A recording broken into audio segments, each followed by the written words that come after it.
Halo, assalamualaikum warahmatullahi wabarakatuh. Selamat datang di channel YouTube Swanta Rajut Official. Ini adalah media sosial kedua setelah sebelumnya Swanta Rajut punya Instagram di @swanta_id. Nah, di sini sesuai judulnya Swanta Rajut, aku bakalan banyak banget nanti ke depan nge-share tentang teman-teman mengenai merajut gitu loh. Kalau mungkin teman-teman sebenarnya di luar sana banyak sekali gitu channel-channel YouTube yang juga membahas tentang merajut gitu. Mungkin lebih banyak mereka ngejelasin tentang pola-pola yang mereka gunakan saat merajut gitu. Nah, tentunya bagi teman-teman yang sudah pernah merajut atau mahir dalam merajut,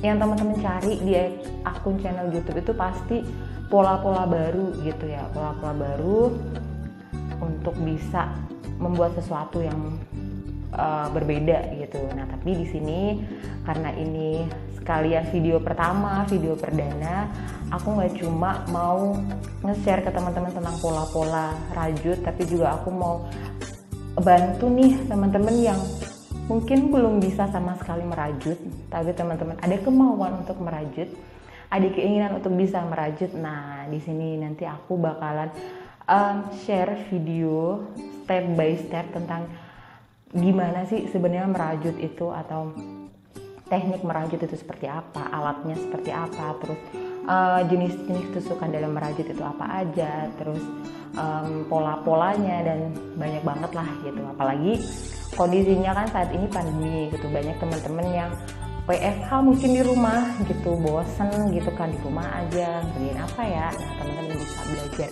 merajut gitu ya. Nah, sebelum jauh nih teman-teman, perkenalkan, di sini nama aku Niki gitu. Nanti aku yang bakalan mungkin sering nongol di YouTube-nya Swanta Rajut, karena memang nanti kita bakalan sering share gitu. Aku bakalan sering share banget ke teman-teman tentang pola-pola atau tentang apapun yang berkaitan dengan rajut gitu. Nah, sekarang karena ini adalah video pertama gitu ya, aku bakalan ngebahas nih mulai dari yang dasar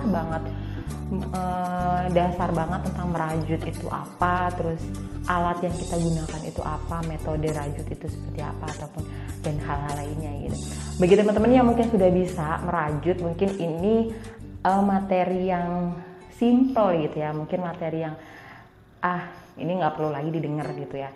Cuma bagi teman-teman yang memang masih awam tentang merajut, belum bisa sama sekali, bahkan mungkin menyentuh benang rajut pun belum pernah, saya yakin ini bakalan jadi informasi yang cukup membantu gitu ya. Oke. Jadi ini teman-teman, ketika kita membahas tentang rajut atau merajut itu kan berarti kata kerja gitu kan. Yang dimaksud di sini bukan merajut asa, bukan merajut harapan ya teman-teman ya. Nanti jangan disalah artikan gitu. Jadi memang kita di sini memang merajut sama sih sebenarnya, merajut asa, merajut harapan pun kita nggak bisa sendiri gitu ya, sama juga merajut yang kita maksud di sini itu sebenarnya definisinya itu adalah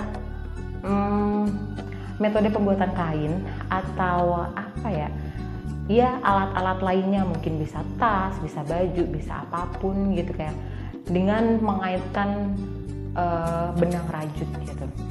Tapi apakah bisa benang rajut ini kita kaitkan sendiri tanpa alat bantu lain? Nah, ini yang unik gitu ya. Kalau mungkin teman-teman sudah banyak yang lihat bahwa ketika kita merajut, kita tidak hanya butuh benang rajut gitu, tapi ada satu alat yang itu paling utama gitu yang harus kita siapkan dalam merajut. Alatnya apa itu? Nah, merajut itu sebenarnya banyak sekali alat yang bisa kita gunakan. Cuma ada dua alat utama yang harus benar-benar kita siapkan gitu. Apa itu? Yang pertama adalah benang rajut. Kebetulan yang aku pegang ini adalah benang rajut katun gitu. Dia biasanya digunakan buat bikin tempat HP ataupun bikin tas ataupun apapun itu bisa gitu. Dan alat satunya yang juga nggak kalah penting itu ada hakpen, teman-teman. Nah, ini yang aku pegang ini adalah hakpen. Hakpen pun juga jenisnya itu banyak banget. karena dia menyesuaikan dengan ukuran si benang. Yang aku pegang ini nomor 34. Kalau mungkin benang-benang standar seperti ini ukuran standar gitu. Biasanya aku pakai ukuran 3 atau 4 gitu. Tapi kalau mungkin ukuran benangnya lebih kecil daripada ini, teman-teman bisa gunakan hakpen ukuran 1 atau 2 gitu. Itu. Terus kemudian apa ya? Nah, hakpen ini teman-teman, ini tuh jenisnya banyak banget gitu. Selain dari ukurannya, hakpen itu selain, kalau ini kan ini ada pengaitnya gitu kan. Ini ada pengaitnya, teman-teman kelihatan nggak? Ngeblur ya. Ini tuh ada kayak pengait gitu di atasnya. Nah, ini dia hanya butuh satu hakpen aja gitu. Jadi nggak butuh banyak, dia hanya butuh hakpen sama ini aja, ini udah bisa digunakan gitu. Tapi ada juga hakpen yang dia bentuknya itu bukan hakpen sih, tapi lebih ke alat rajut yang dia bentuknya meruncing. Jadi bayangkan kayak pensil yang habis diraut, nah bentuknya seperti itu. Tapi untuk metode rajut yang itu, teman-teman, alatnya ini harus 2, jadi harus sepasang gitu, baru bisa dia digunakan untuk membentuk atau merajut gitu. Nah, lalu apa sih sebenarnya bedanya merajut ini sama mungkin menganyam atau mungkin tenun atau lainnya gitu. Nah, sebenarnya dari tiga-tiganya ini sama sih kurang lebih gitu. Bahan utama yang kita gunakan itu bisa benang. Cuma yang membedakan adalah ukuran benang dan juga jenis benangnya gitu.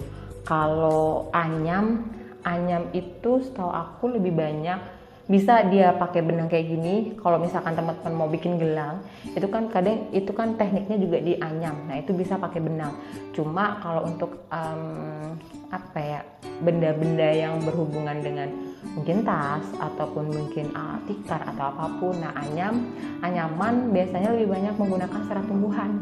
Jadi kayak daun pandan, kayak akar tanaman tertentu gitu. Nah, itu bisa digunakan untuk penganyam gitu, teman-teman.